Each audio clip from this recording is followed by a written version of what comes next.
when you think those sort of things are starting to come into kids' consciousness, you think actually they need to be able to question, they need to be able to think. And also as well with AI, the rise of AI and deepfakes, you need to be able to say, who's made this? Why have they made this? How's this happened? And so in this very early way of talking about how a program is made and the people behind it, it starts setting you up for skills that happen that are really crucial later.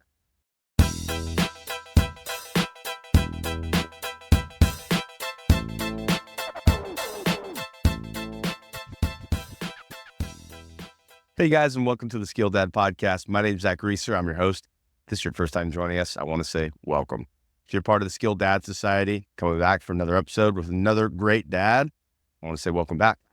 We have this podcast so we can learn from other gentlemen who are in the same perspective of life as we are in many ways, and then they're also in a different perspective, and that's what we get to learn from. That's what I love, to meet other great guys from all over the world.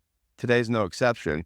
We were just talking about how it's morning for me, it's afternoon, I call it evening for him, and we're like, time zones are just, it's one of those things that if you're in the U.S., we have 5 of them, he's got 1, so, Corin, that's a little easy for you, I guess, so, I'm glad, but Corin Long.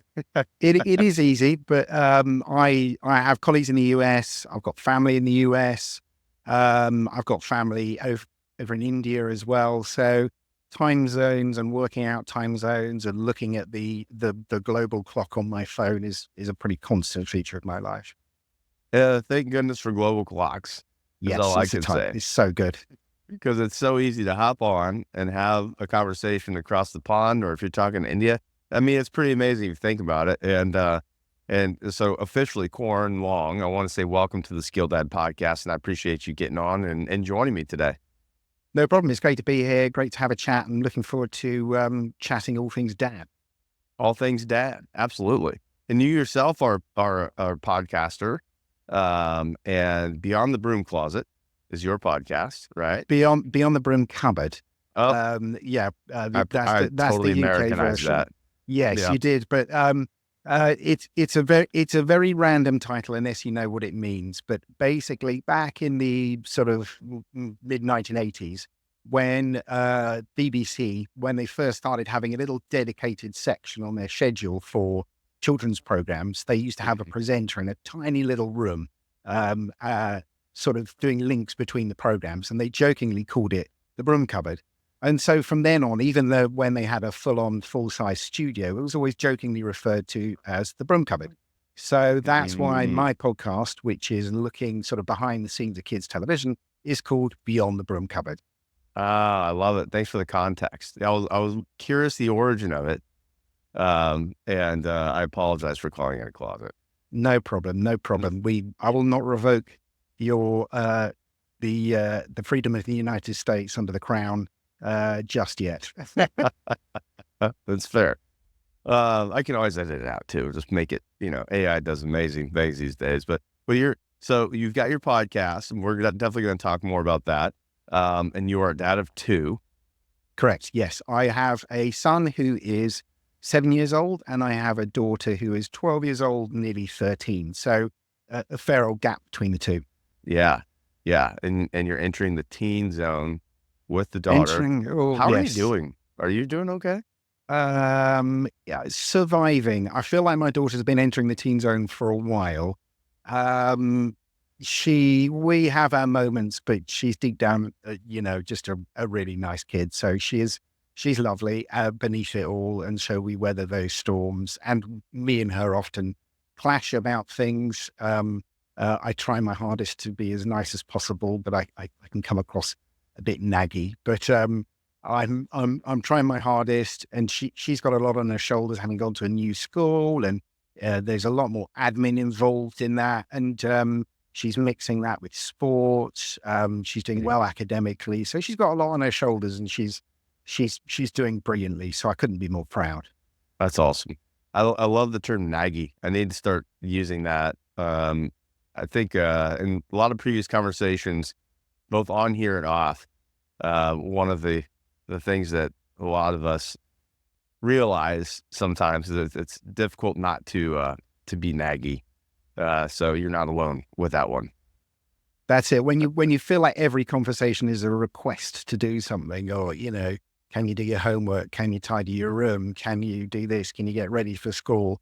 You just feel like all I've said to my child all day is a request to do something, and no matter there's no surprise that they're sometimes pushing up against that a bit. But I try not to. Does that request does it stay as a request, or does it sometimes turn into a demand? It quite often, depending on how close to the deadline of that thing needing to be completed, the tone certainly changes. It goes from me being, okay, I'm going to be nice, Dad. Hey, would you mind? Right. It's the pitch. So it goes from hi to, can you just please do this now? So we're going from head voice to chest voice. Yeah, that is a common discussion in our household because it's, and maybe she'll kill me for saying this, but my wife is so nice and I love it. And she's so sweet. Her tone is usually in the higher range, and the pitch is in the higher range. And she asked me recently, she's like, why is it that they'll typically listen to what you say faster than me? I'm like, you got to bring your tone down. Like, you got to bring down the level of your voice. It doesn't have to be mean, but just bring it down because it means business. It's business. Yeah. Getting serious now. Yeah. And so it happened last night, actually, at dinner. And she tried it, and it was still so nice. And I was like, a little bit lower. And then she did it and game on. So, watch your tone, boys. Watch your tone. And so your topic of your podcast, I know it goes in with your dad life as well. You and I, right before we hit the record button, were mentioning that in the UK, there seems to be quite a bit of dad content, which is fascinating. I don't know, maybe you have insight as to how or why that may be. But I don't know why. I mean, I think there's been a lot of conversation about fatherhood over the recent years. I mean, from my personal experience, when my daughter was born is when the government first introduced something called shared parental leave. So it used to be that a mother was entitled to a year of maternity leave, no matter the situation, with their work, and they could have their year off and then go back to work. But they changed the legislation when my daughter was born so that fathers could share that leave. And so when my daughter was born, we actually split that year pretty much 50-50. So my wife took off the first 6 months, and then I had the second 6 months off. And it was fantastic. Just an amazing experience for me to be looking after my daughter through those early months. In some ways, I got the best of it because, up until 6 months there, not much is happening, but between 6 months and a year, there's just a rocket of development that goes on with children. And so I got to be there, got to go to all these baby groups and sing the songs and just hang out with my daughter who was, developing her own personality. She was brilliant.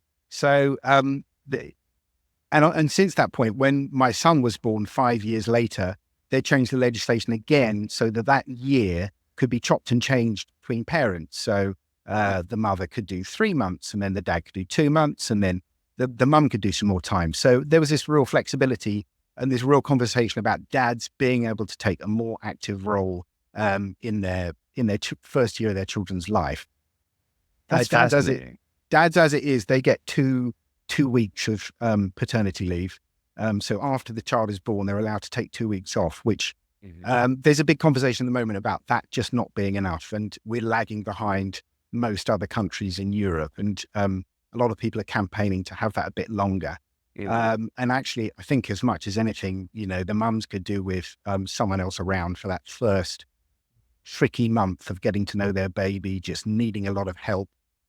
So there is a lot of conversation about dads being active, being involved. So I don't know if that's feeding into this sort of thirst for dad content, but it's popular. There's a lot of people talking about it. Some nice models of, I feel of, masculinity where you can be an involved dad, but, still be, a masculine role model as well. Mm-hmm. I think that's really interesting. I didn't know that, and I could definitely see how that would feed into it because when you're focused on something, you're going to go learn more about it and want to learn. So that's really interesting. And I know that there's a number of folks from the UK that listen to this. So good afternoon to you. And thanks for joining. But no, that's really cool. Your podcast isn't necessarily dad content specific. However, it inspired you, like you being dad kind of inspired you, if I remember correctly from our conversation. So maybe tell us about your podcast, anything about you that you want to dive into, and then we'll just take it from there. Sure. Well, my job day to day is a producer. I produce videos, I produce audio, but in the world of advertising, basically. So I'm producing a lot of video content for my clients that want to advertise their message.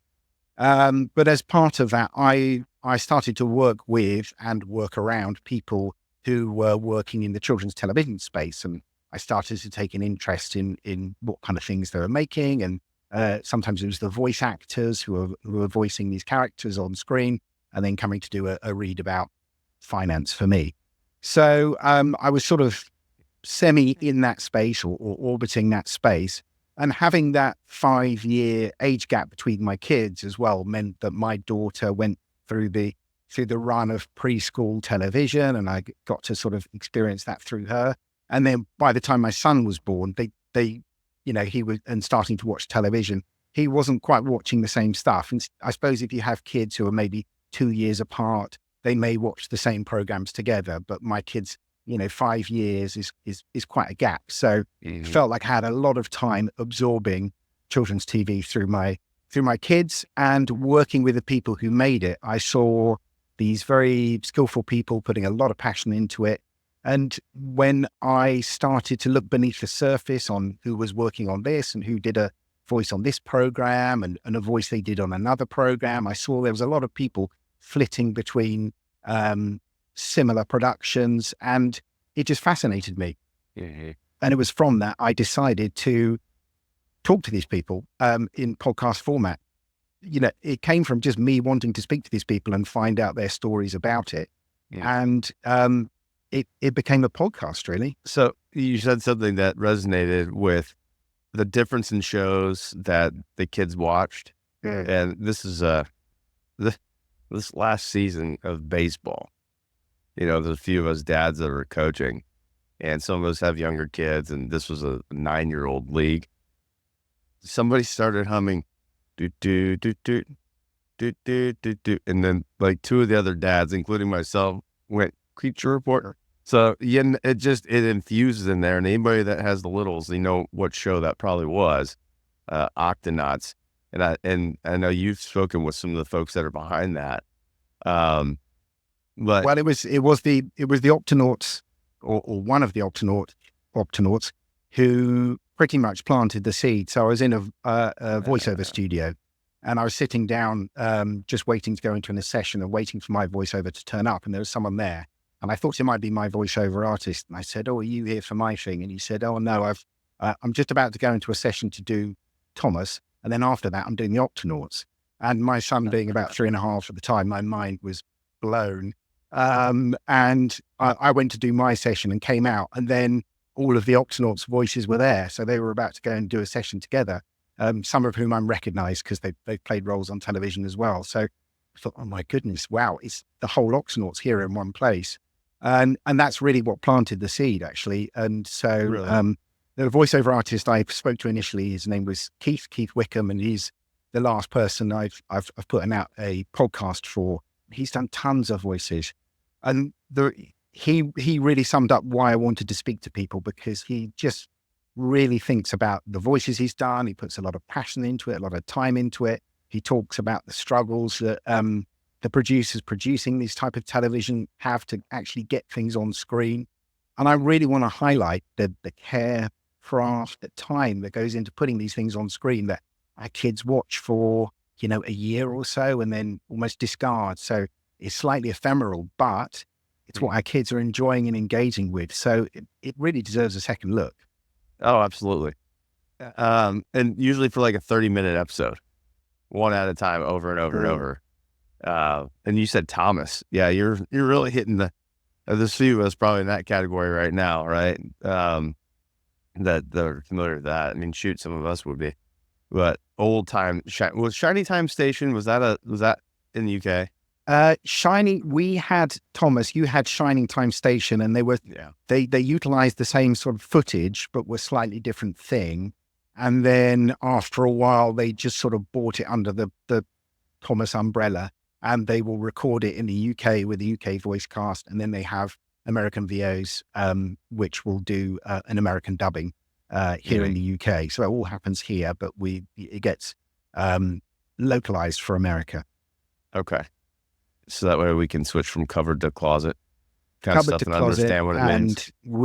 And we're still okay calling the fat controller, whereas I think in America they do much less of that, which is kind of understandable, really. But he's generally always referred to as Sir Topham Hatt, but we still say it's fine. But Thomas, I think, is a good example of how parents, I think, can engage a bit with what their kids are watching. So I'm passionate, obviously, about kids' television, but I don't think kids' television should just be something that, put your child in front of it, they consume it, and then that's done. And admittedly, we all need to sometimes have a time for our kids to be in front of the television, sat down quietly, so you can cook, so you can hoover, you can do any of these things and get a few things sorted. It's absolutely that way. But I think it works best when television isn't just that little bit of sort of babysitting, that it's a parenting tool, really.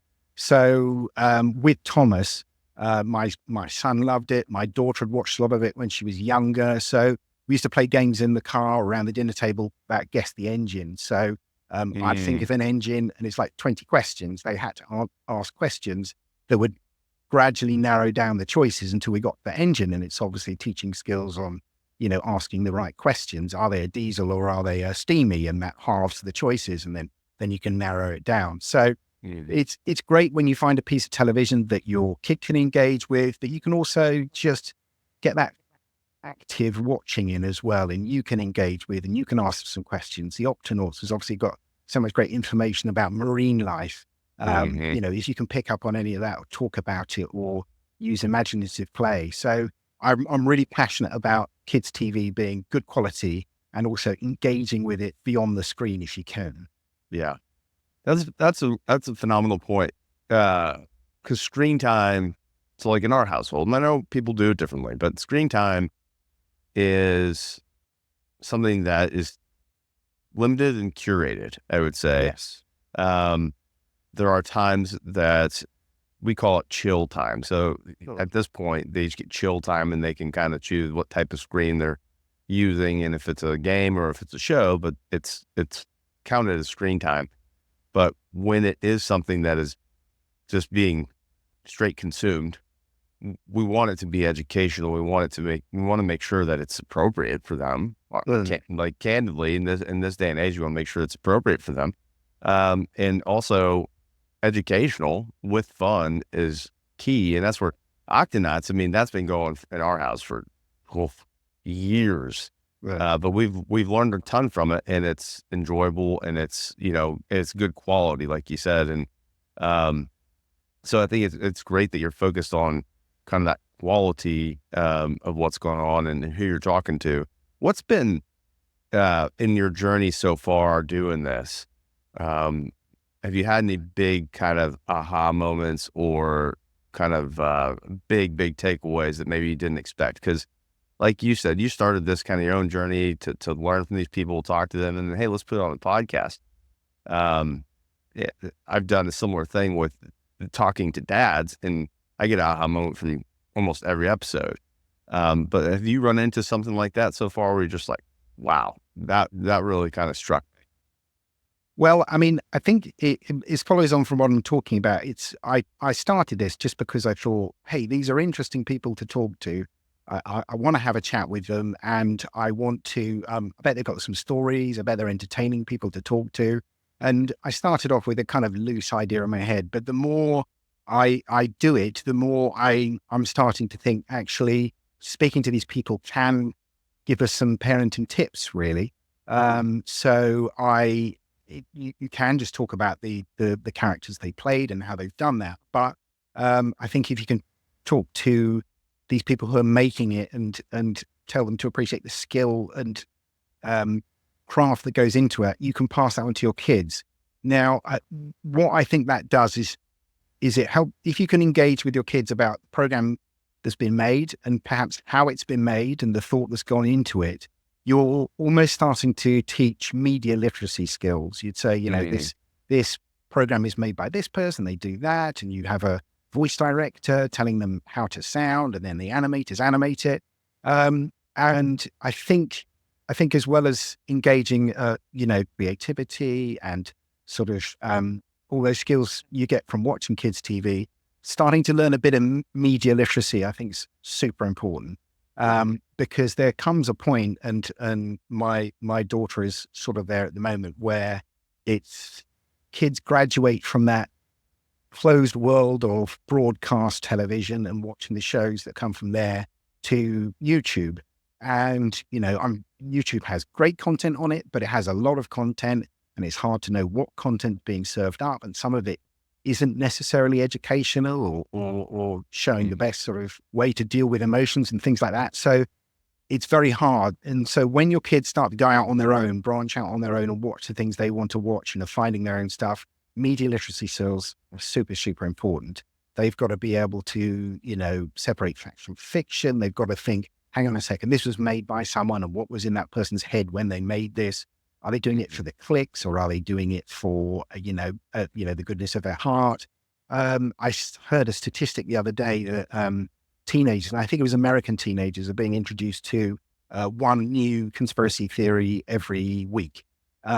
So when you think those sort of things are starting to come into kids' consciousness, you think actually they need to be able to question, they need to be able to think.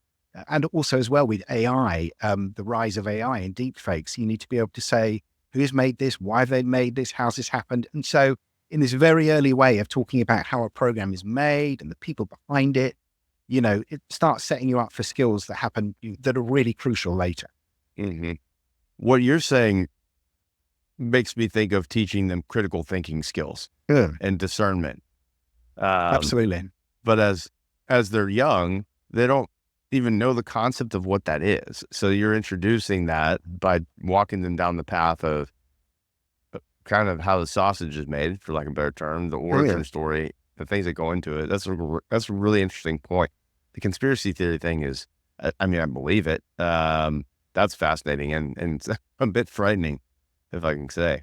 Because if there's no truth, if everything is true, there is no truth. And then it gets a little wonky. So that's a great point in media literacy. So how have you, is that what you've done? It sounds like that's what you've done kind of for your daughter. So now she's entering that phase. Have you seen that kind of fruit of your labor come through to where she's able to start just to discern that? I know maybe she's not fully exposed to everything, but yeah, I think so. And also working in the medium of producing video and producing things. I've always told her a bit about, I was on a shoot today and I was doing this. And so I'm hoping some of that message has gone in, and it seems to be. She's seems to have her head screwed on and she's doing all right. But we still limit social media for her at the moment. There's a big debate in the UK about what is the appropriate age to start, your kids to have full-blown social media accounts, and a lot of people are saying 16. So we're keeping an eye on that at the moment and seeing how that develops. And it's a scary world to us that your kids can suddenly come into contact with all sorts of people and ideas and things you've got no control over. And so, but that's always going to happen at some point. So those critical thinking skills have got to be nurtured for whenever that point is, whether it's 13, 16, 28, 94, the child you're raising needs to have critical thinking skills. Yeah. You're 100% right that eventually they're going to go and be surrounded by sources of information and people and things of that nature where it's just them. Yeah. It just happens to be now, in some cases, in our homes, with this direct line, usually on a phone. Mm. And the UK has different, correct me if I'm wrong, UK has some different laws than what we currently have in the US regarding even cell phone usage for kids. Is it? I thought I'd heard that at 12, like you couldn't have a cell phone before the age of 12. I don't think there's no hard and fast rules about it. Okay. It's Disregard that. more of a cultural thing. I mean, it tends to be kids get their first cell phone or smartphone now at when they go to secondary school at about age 11, because their transport is generally more separated from you, and they're doing things on their own. They're walking more on their own, so they have a cell phones for safety. But there's a lot of conversation about quite how much how much should phones be present in schools? Should they be allowed in classrooms? There are some schools that say actually they can be used as a learning tool and quite important. Some schools say no, they're a distraction and shouldn't be allowed at all. So I think everyone's still trying to find the balance for it, really. I mean, my daughter's school, they're very much of you have your phone on the way to school and then it gets put away, and then you have it at the end of school. And so it's those periods when you're traveling and not in the care of the school that you have access to it, which for me feels right. I, for one, know I spend too much time on my phone. I know I'm too easily distracted by my phone. And so I don't particularly want my daughter doing the same thing in her classroom. And we're all human, and these little boxes that we carry with us everywhere are designed to track us and distract us. And so it's probably best to understand that these are trying to hardwire themselves into your human brain, and it's just try and leave them aside while you're trying to learn.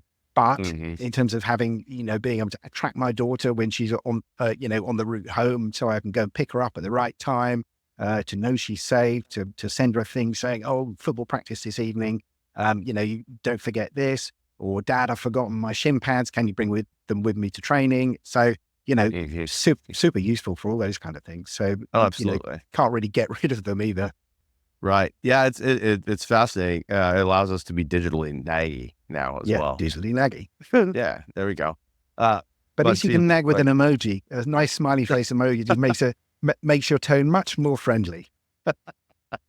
That's true. What is the deep tone emoji? That's that we should create a list and just put it on the website for people to go and find. Okay, how to translate tone via emoji.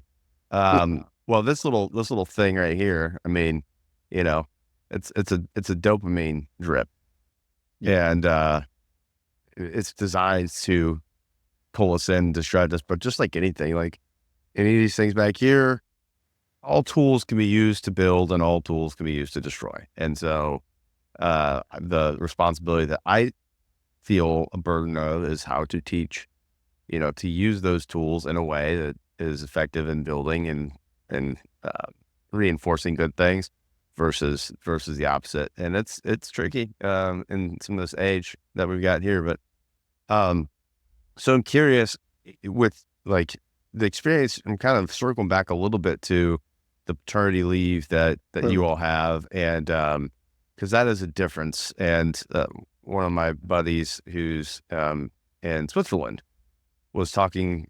It sounds like they have very similar to you. I think he had 6 months that he had gotten. And I mean, there's a couple of states that, a couple just years ago, probably 3 years ago, that had more of the introduction of paternity leave.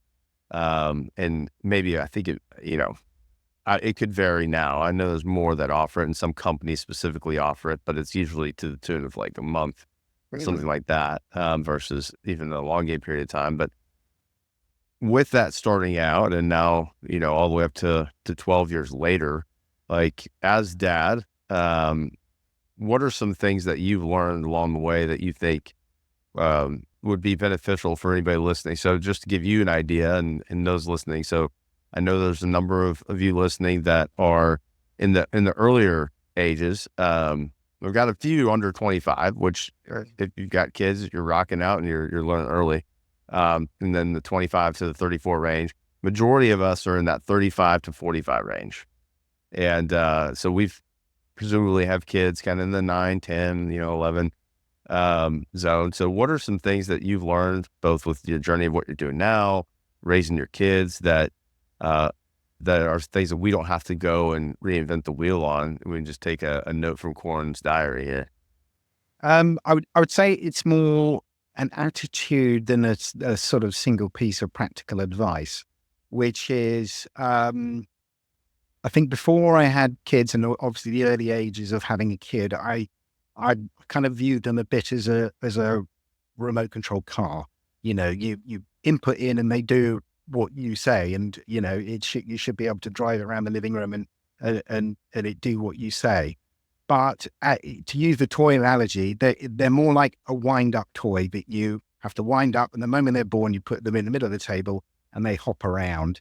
And your job isn't to tell it exactly where to go; it's to let it do its own thing. But if it gets near the edge of the table, just to gently nudge it back in the right spot. And so it's very much that idea of you have to let them go. That ties into what I was saying about giving them critical thinking skills, or making sure that they're watching quality TV content, is because, you can't tell them exactly what you want them to do, but you have to kind of equip them with the skills to just go off on their own eventually. And so the better quality you can give them when they're younger, the better they're going to be as an adult, I think. So quality and just letting them do their own thing with those sort of guardrails up is the way to approach it. That's a great analogy. When they get close to the edge, just nudge them on over to keep them. Just nudge them back. But they're going to do their own thing, and they're going to be slightly random, and they're going to buzz around. But that's who they are. That's the joy of it. That's the fun of it. It's the fun. That's the fun of it. We had a weekend recently, and so we have a dog. We have 3 kids, and all of them were out of the house. Like, we didn't go anywhere, but we had an event, so we were fortunate enough that people watched everyone, and it was deafeningly silent. And it was a great reminder. I mean, it was nice. You're like, okay, this is really nice, but at the same time, you're like, wow, there's so much light that's brought into the household with a little bit of the madness that goes on along with it. I got 3 wind-up cars going around and usually bumping into each other, and then the wall and all over. And there's times where you're like, oh, I just need a stinking break. And then ironically, you get the break, you're like, I kind of miss the chaos. You miss the chaos. Now I can only speak for myself on that. Now it was nice. But shortly after that, you get to that point where you're like, yeah, let's bring it on. And then I'm soberly reminded that it'll be here sooner than I think, that I'm going to have a lot of that, that deafening silence. And so I got work to do, but also I want to make sure I appreciate that.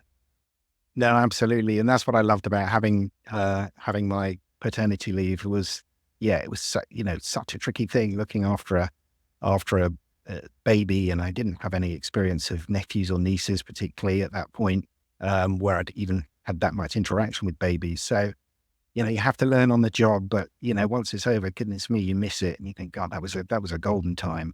And you forget all the nappies and the incidents with sick and all those kind of things. They go from your memories, and you just remember the happy, smiley times.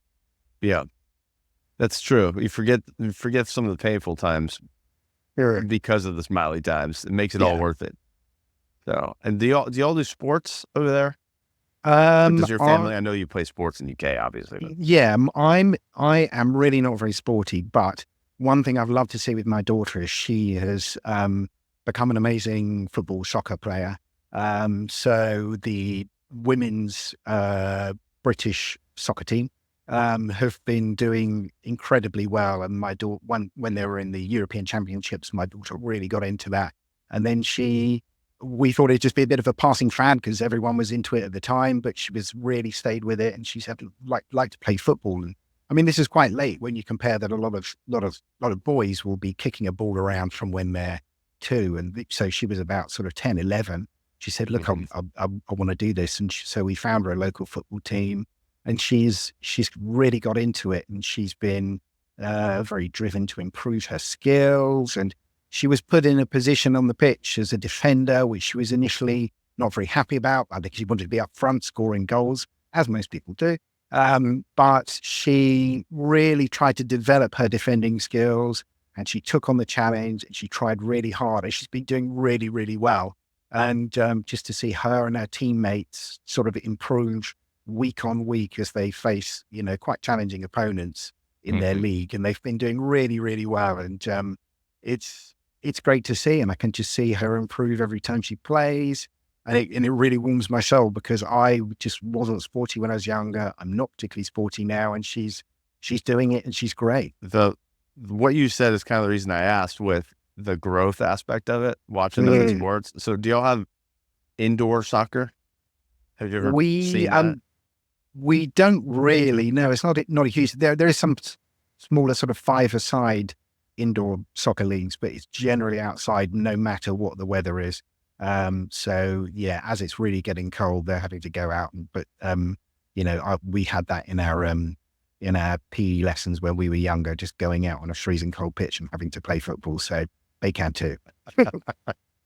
This is the first time that we've played indoor or arena soccer. We're in it right now, and I always, when I have the opportunity, I love to coach these teams. Absolutely love it.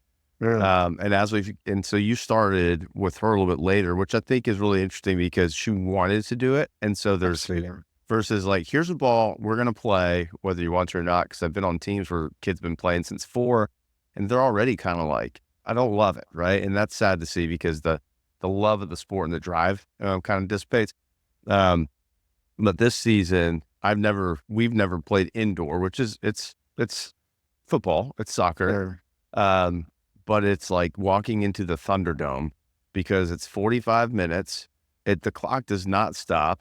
There's no throw-ins. It's just, it's like a mixture of hockey and soccer. And this season, because kids have been playing for a while, I found out that the team I had, half of them are mostly like, have never played soccer at all, or only played a season when they're young.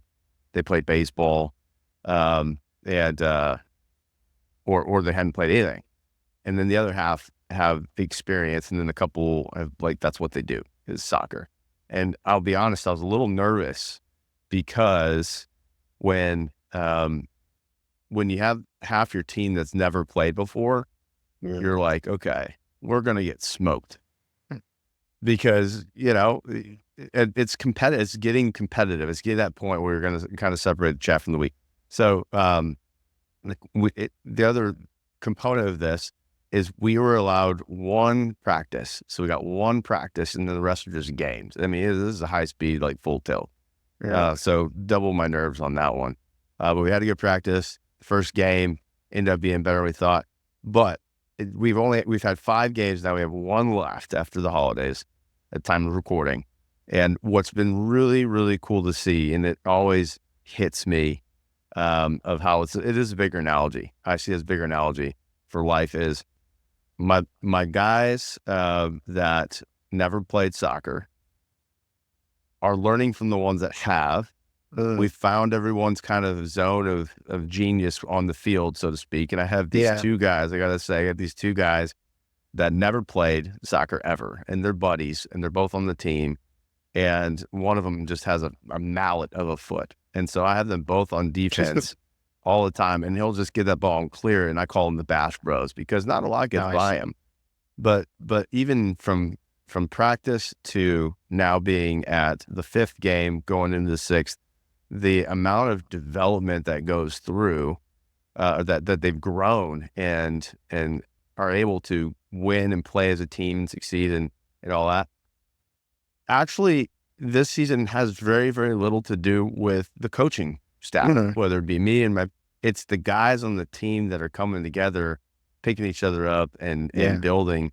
And I think that's where the fun analogy is getting around a good team of people Yeah. and be able to learn from them and get into it. And that's where our growth is going to come. I'm so sorry. That was just my wife just coming in to tell me that she's got to go and pick up my son. So, oh, that's perfect. We're talking about a good team. So there you talking go. about good teams, There's exactly. a good team that we surround ourselves and we grow with. But no, I'm glad that you're in that. And it's just amazing to see that growth. And so I think there's a lot of value in that, both as a parent as well as our kids. No, it's fantastic. And to see when they've, like the last game they played just before the training before that game, they'd had a senior football player come and give them some tips on dribbling with the ball.